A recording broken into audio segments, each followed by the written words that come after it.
Let us close our eyes.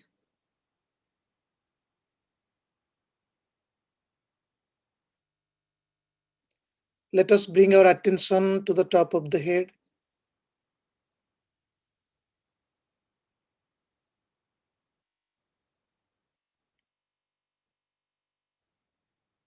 Remembering the truth is omnipresent, all pervading, fundamental principle.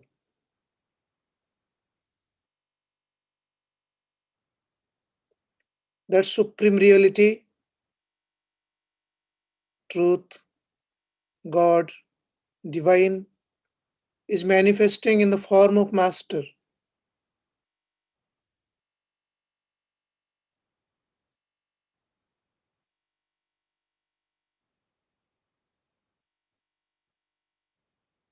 guiding us to that eternal principle.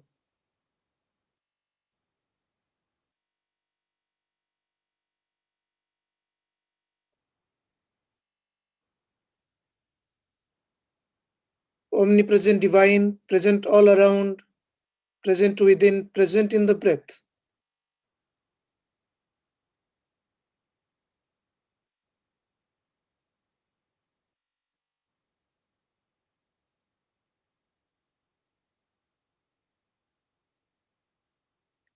Formless Guru, again with the form, with a name. Let us remember the lineage of Master. Om Sadashiva Samarambham Shyama Charana Madhyamam Asmadacharya Pariyantam Vande Guru Paramparam Shruti Smruti Purananam Alayam Karunalayam Namami Bhagavat Padam Shankaram Loka Shankaram Ishvaro Gururatmaiti Murtiveda Vibhagine Vyomavad Vyapta Dehaya Dakshinamurtaye Namaha. We bow down to the Supreme Reality who is descending in the form of masters through our lineage of master. In the middle is Lahiri Mahashay till Sri Guruji Paramahansa Pragyananji Maharaj. We bow again and again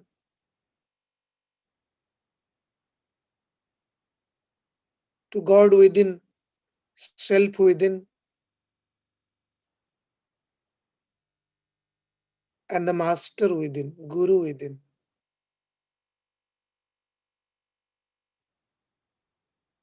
Om Tat Sat Om.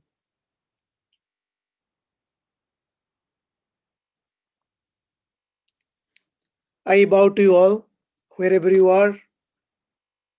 Hopefully, you are all safe with good health. Today we were trying to set our this class in the meditation hall, but because of some technical difficulties that could not happen. Otherwise, we would have shown the meditation hall. Most likely for the International Kriya Yoga Seminar, we will do that. So today we have um, an interesting topic, which most of us know what it is. It is called dukkha. Dukkha means sorrows, misery, sufferings, afflictions, whichever way we call it. Every one of us know what it is, so it doesn't need any definition. Especially this year has been a very turning point in humanity. We have seen the suffering, we are seeing the suffering. Only yesterday, I came to know that a very dear uh, disciple of Kriya Yoga of Chicago Ashram, her whole family has been affected, and they're well, they're healthy. So, God willing, they will recover soon. So, we know what we have experienced, what misery is, suffering is. Today, we are discussing from a philosophical perspective, from scriptural standpoint, where does it come from? Yes, it is there. Does it have an origin? What is the reason behind it? Can it be eliminated? Is there a way to get past it? So these are the questions that today we'll discuss. Again, these are scriptural ideas. So I will try my best to uh, put it out in a simpler way as best as possible from my side. But I would like to request you to go to the original scripture, read it yourself, and contemplate it.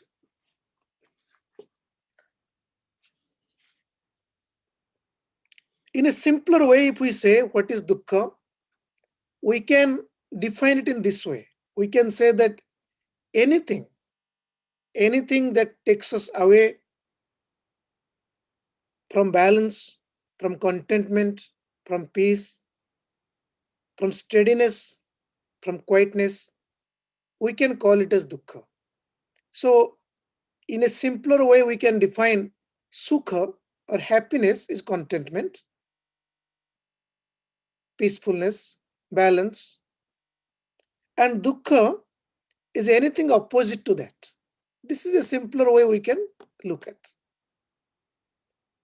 Lahiri Baba says gives a little more um, inner definition. You can say esoteric definition. What does Baba say? He says sukha is kha means space.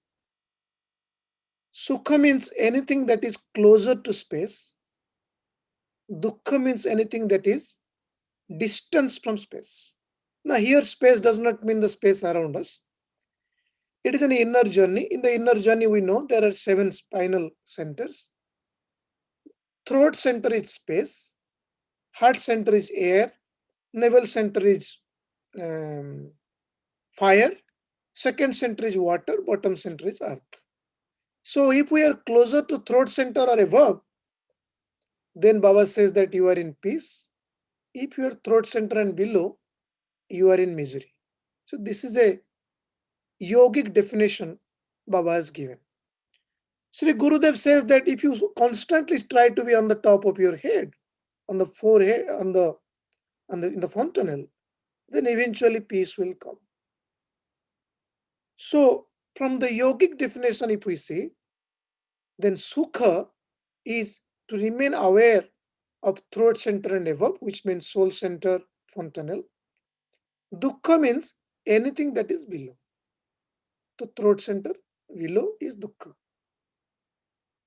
This is a simpler yogic definition, practice point of definition that we can keep in mind in our discussion. So, few of the questions that I have written down and that we can ask ourselves. One is suffering avoidable?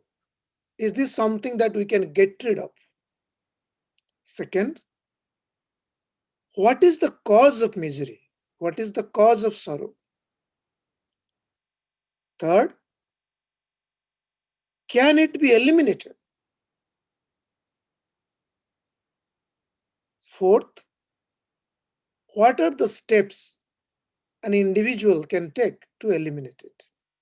So these are 4 fundamental questions in the scripture has been asked. Any seeker, if we ask ourselves, the reason we take a spiritual path because we have an objective, and that objective must not take us to a more painful point than where we are today. So if today I am in difficulties, whether it is anxiety, physical pain, mental pain, psychological pain, or spiritual anxieties, which means that I would like to know about who I am, whichever way it is, I should take a path that would take me forward in such a way that eventually I should be away from this anxiety. Nobody takes a path to go from one difficult problem to another more difficult problem. So these are the four questions. Again, what are those four questions? Is suffering avoidable? What is the cause of the suffering? Can suffering be eliminated? And what is the path to take so that the suffering can end? Before that, the master has in the book Aphorisms of Yoga. So I'm referring to this book.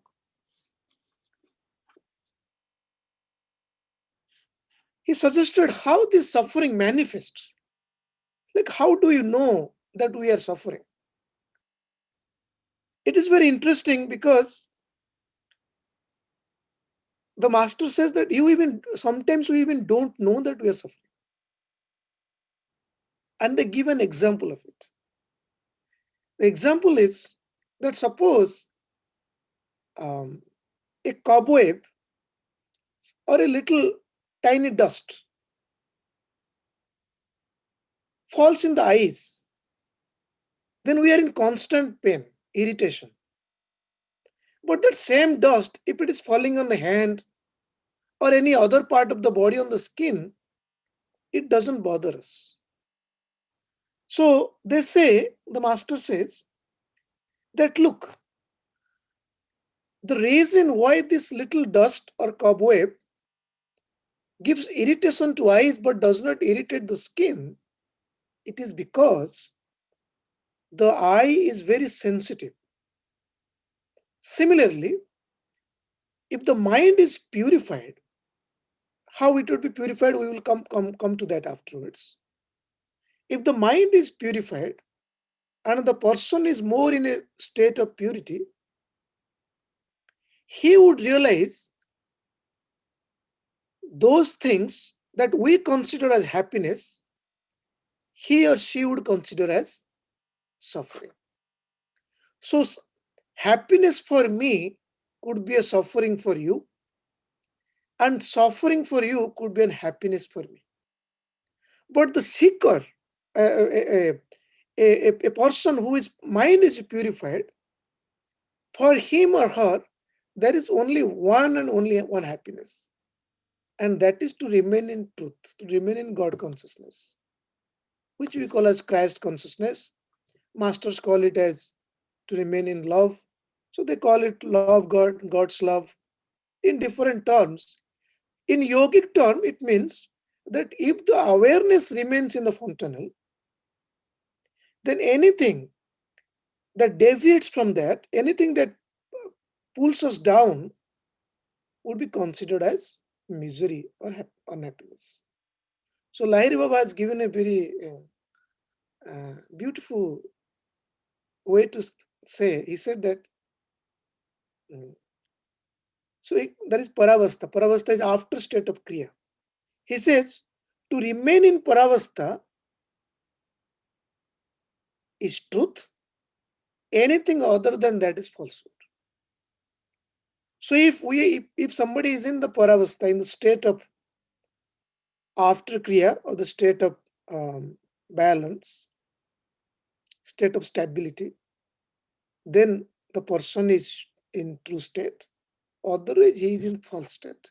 Sri Gurudev Hariharananda Baba has said many times, he said it doesn't matter how advanced somebody is, unless somebody has attained a state where the person is remaining in the fontanel, then the person has not achieved, has not graduated in spirituality. So, how do we know that we are suffering? So many times we do not know that we are suffering. So the masters have given some ways to look at things happening in our life and to see whether we are really suffering or we are in joy or happiness. So the first one, they say, suffering from change. In Sanskrit, it is called parinama dukkha, that suffering from change. You see, if we observe our life, to get something, um, let us say I would like to eat something. Suppose I would like to eat a piece of sweet. Because these days, eating sweet is no more a joy because it is bringing um, sugar issues. But suppose somebody would like to eat a piece of sweet. Think about how many things must come together for a little eating sweet must, to eat the sweet, this particular act can happen. First, the person must be available. So, second, the sweet must be available. Third, we must have ability to procure that sweet. Fourth, I must have proper time to eat it. Fifth, my body should allow to eat it. So, like that. Sixth, the condition of the surrounding must be available. For example, if you have one sweet and there are 10 people, you would not be able to eat it. So, to acquire something or to enjoy something, several factors must come into place. So, we have a tendency, and that is how uh, we are, is that we seek to satisfy our needs or our restlessness through acquiring something. So, we think that if we acquire, that restlessness would bring us peace. So when it happens, we get attracted to it, we get attached, and we would like sometime we would like to have it little more. The sense organs are aware of this particular enjoyment. Because of that, because of this particular enjoyment, the mind has become modified. So I did not know, for example, what pizza is 20 years ago. Now I know, I have tested, I like it, hence I would like to have little more of it. So when I see this particular food, I have a desire that is coming within me to have it. That desire was not there previously. It is because only I tested it, because only I enjoyed it, that desire has become inherent within me now. So the master says that this is actually suffering. Now we can argue. We say, does that mean that we will not have anything? We will come to that. But let us know this, that a desire was not there 15, 20 years ago. But a desire is there now. Why? It is because I experienced it in between. So experiencing something can bring more desire to experience it again, first, or hatred for it. So they have said that the hatred and liking, there you can say one and the same on the opposite side of the same coin. This is one kind of suffering. The second suffering is when the sense organs, like our taste, for example, in this case, tries to eat it again and again and again and again, it loses its value. It gets tired. Eventually, the body would not be able to taste it anymore. For example, you see that whatever we liked in the early phases of our life in our childhood, we don't like it anymore because we like something else much better than that. At the same time, as we grow, certain things would not be, the body would not be able to take it anymore. In the previously we talked about sweet.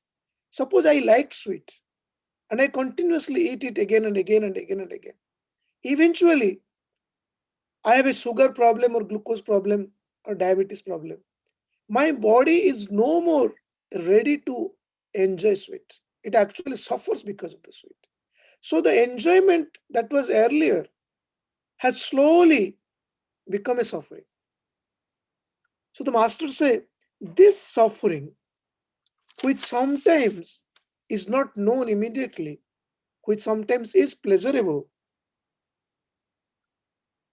is actually a suffering. So they call it suffering through change. So parinama dukkha. The second is misery through anxiety. And this we can all relate to. It is that if we have enjoyed something, the mind would actually bring it up again and again. And I will give you a personal example of it. I was visiting a center, and one mother gave me one um Sri Lankan food. It is very simple, made out of rice flour and coconut. It was very simple, very nice. I liked it. It was 2 years ago, maybe 1.5 years ago. I remembered it, and my mind has been prompting me that you should try it, you should try it, and you should try it. So the master said that, look, if you did not, because of you enjoyed one time, your mind is trying to push you to have it again. And when you try to have it, what happens? There is a possibility that you may not be able to get it, you may not be able to do it. They say that when you are not able to do it, when you are not able to satisfy in the same way that you satisfied yourself earlier, you will get angry. Anger will come. The obstacles would bring more and more suffering and afflictions. So they say that there are two kinds of suffering comes from this anxiety. One, the the desire to do it again, to get it again. Many people, many of us, I have also done it, that we like one particular type of food, and to have that food, people will drive 25 miles, 30 miles, 50 miles to have that food. Now, the master said that this is actually suffering. So, the first suffering is that the mind got altered. The second one is that the mind is pushing to have this particular desire fulfilled again. And if it is not fulfilled, if there are obstacles in the path, then the mind gets upset. This is the second of suffering. The second is called anxiety, tapa dukkha. The third one, which is actually the most important one, I would say, well, the masters have said, is called sanskara dukkha. Anything that we go through, it remains in memory. And if it is more pleasurable, it remains in memory more prominently. If it is less pleasurable, then it remains a little bit lightly. Because it remains in the memory, it has the capability to come in the form of thoughts and pushes us, can prompt us to take actions. Now, let us say that you tried something, you tried a specific type of food, and we have forgotten about it. Then there is no problem. So, memory is critical because any experience that we go through, it has some impression here and there. This is something that we can see in our life, that you will see that if you see somebody for the first time, sometimes we like that person, even if we have not never met that person, we like that person. If we analyze, we'll see we like that person. If it is like an instant liking without knowing that person, then we can actually connect that we probably like that person because his or her face is similar to somebody I like or I like to remain with. And this is something all of us can experience, that memory can actually bring happiness or unhappiness and can prompt us to go for something or not. Um, this few years ago, uh, I had experienced that I started smelling something very nice, and I immediately recognized it is grass cutting. When we mow grass, there is a smell that comes.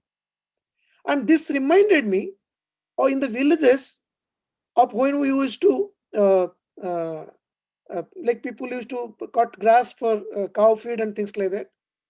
You see how the memory is connecting one sequence, one smell, taking into one event, and then connecting into another event through smell. The master says that this is suffering. Because why?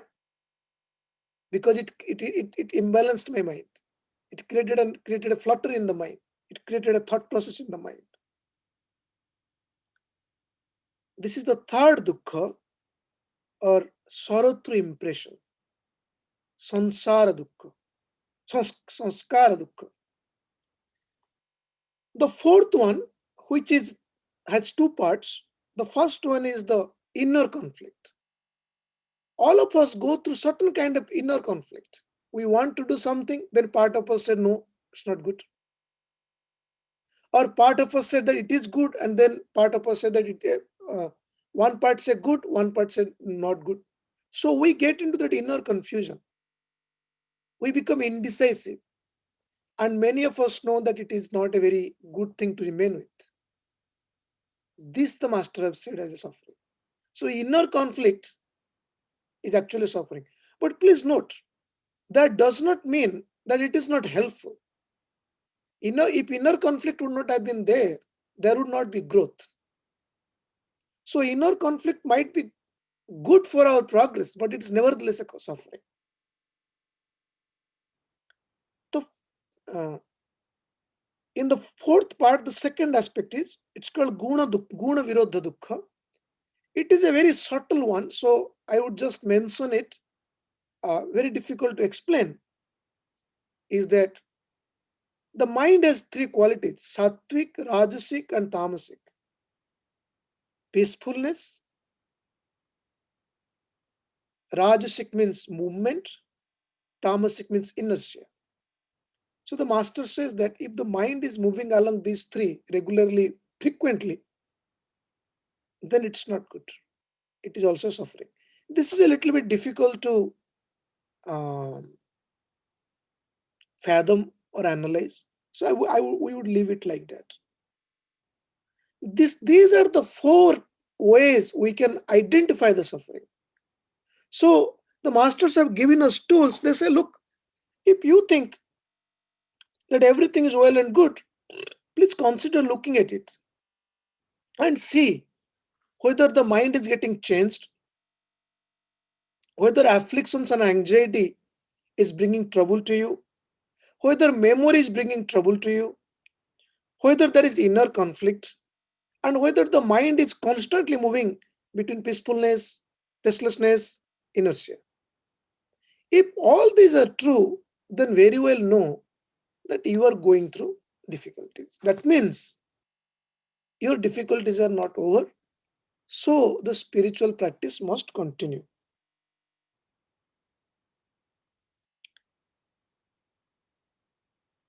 Is misery unavoidable?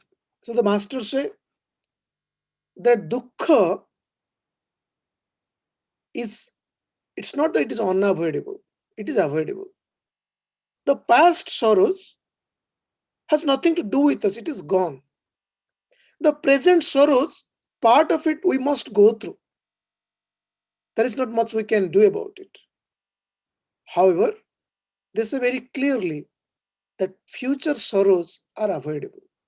Now, this is a statement that brings everything into place. Because if future sorrows are not avoidable, then there is nothing to do. So many times we go to a doctor. Suppose I have a dental pain and I go to a doctor. If the doctor says to me that, look, this is how it is, there is nothing can be done about it, then it would disappoint us. Then we remain in the suffering. In the philosophical standpoint, spiritual standpoint, the masters have very clearly said, Heyam dukkham anagatam. Those sorrows that have not, that those sorrows which have not been fructified, which is in the future, can be avoidable, which means that we don't have to go through sorrows eternally. Then they say that what is the cause of this suffering? They say the cause of this suffering is because that there is a there is an identification issue. That means you, referring to us, they say you are identifying with something you are not. So very simple, that I am identifying, I am suffering because my computer is having trouble, because I have somewhere identified myself with the computer. Similarly, I have identified with the body and I have identified with the mind. They say that the consciousness or awareness, excuse me, has identified with nature. This misidentification or wrong identification is the reason of the suffering. Now the question is, now that I know that sorrow is unavoidable, I know at least intellectually that the misidentification or wrong identification is the cause. What is the remedy? They said the remedy is this wrong identification must be completely separated. That means an understanding must come that I am awareness, and what I see, what I perceive is nature. So the difference between the nature and awareness or Purusha or Chaitanya or consciousness must be clear. So unless this clarity comes, the master said that the suffering is not going to end. Then the question is, what is the path? They say pure discrimination is the path. So in Sanskrit it is said, Samyak darshanam hanam upayah. Samyak darshanam means discriminative power, where I see everything clearly, I perceive everything clearly, is the only path, is the path. So, and yoga is a method the masters have given through which mind can be purified. Only in the purified mind or the purified intellect, samyak darshanam, or this clarity that I am awareness and what I perceive is the world which is constantly changing. This is only possible in pure mind or pure intellect. So in our practice, we are constantly trying to purify the mind through different methods, through breath watching, through pranayama, through mahamudra, through bow technique, through contemplation, through love, through compassion, through charity, through rituals, through discussions like this, through meditation, remaining in the fontanel. All these are different methods the masters have given to purify the mind. So, in a nutshell, only if we purify the mind, then only discriminative knowledge can remain in the mind or in the intellect. Only when discriminative knowledge remain in the intellect, we can see the difference between consciousness and the world. Only when those differences are clear, then suffering would come to an end. Otherwise, it is not. So, I hope that I was able to present this idea in a general sense to you. I would request you that if you would like to uh, read a little bit more deeper and know a little bit about it, you can go to the Yoga Sutra Patanjali book. The sutras are 2.15 to 2.20, I believe.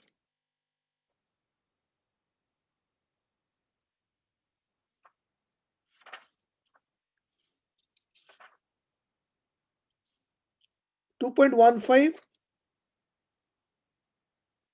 to 2.23, no, 26. So please take a look at it and read it. And there is Baba's Yoga Sutra classes.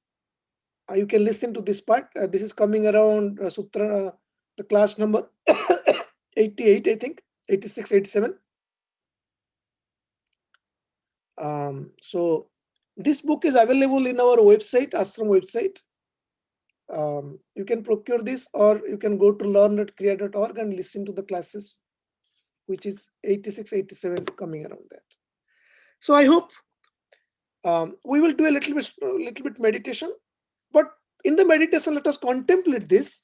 And if you have any questions, write, and then we can discuss. Or you can write to Chicago Ashram's email, which I can avail, and I can try to respond as best as possible. With that, I would like you to I would like to request you to close your eyes.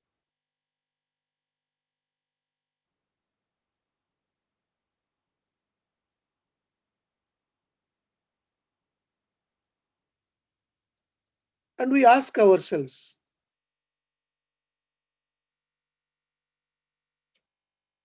everything is changing. The world outside is changing. Body is changing. Mind is changing. And I know that I am witnessing all those. Yat drishya tat nashya. Whatever we see is constantly changing.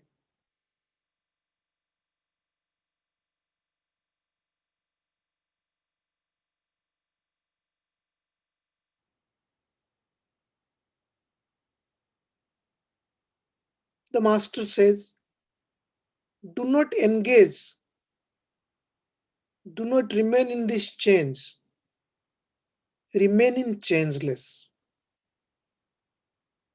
Where is that changeless?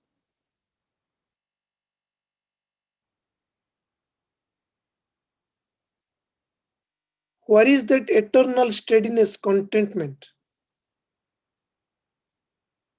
The master says, within, in you.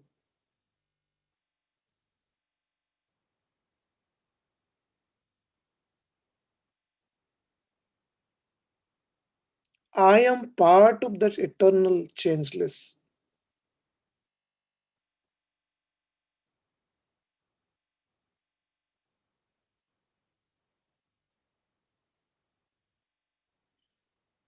I will remain aware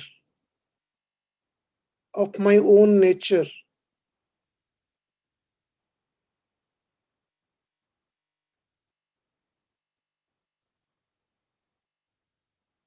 Sri Gurudev says, when you remain in the fontanel, you are in your own nature.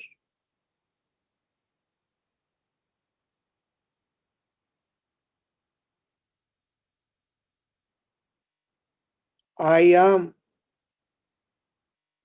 I am conscious. I am aware.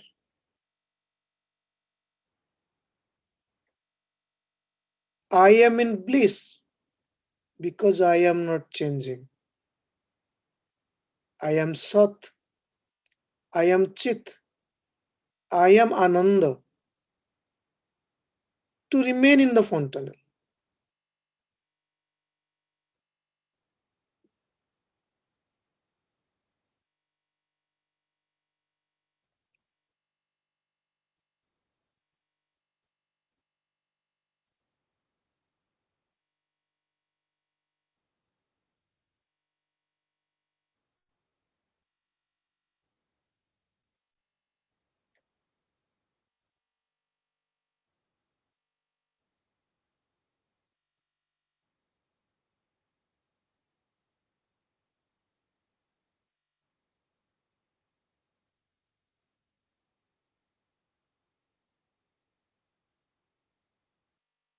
To be.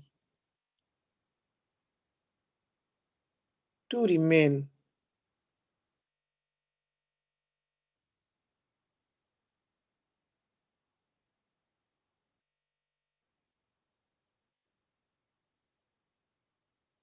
If there is difficulty, watch the breath remaining in the fontanel for some time.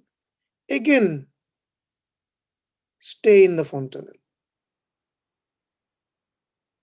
Be completely oblivious to the mind.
May we all realize the truth of our own self.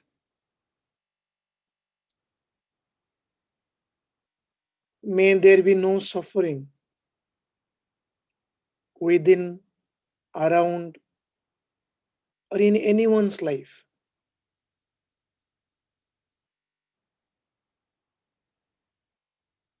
May there be peace in everyone's life. May the blessings of God and Gurus guide us, protect us in each and every step.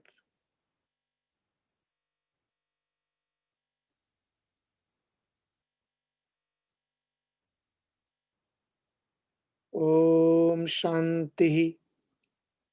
Om Shanti. Om Shanti. May there be peace within, around, and everywhere. Om Tat Sat. I bow to you all. May the blessings of God and Gurus be upon us all. Om Tat Sat.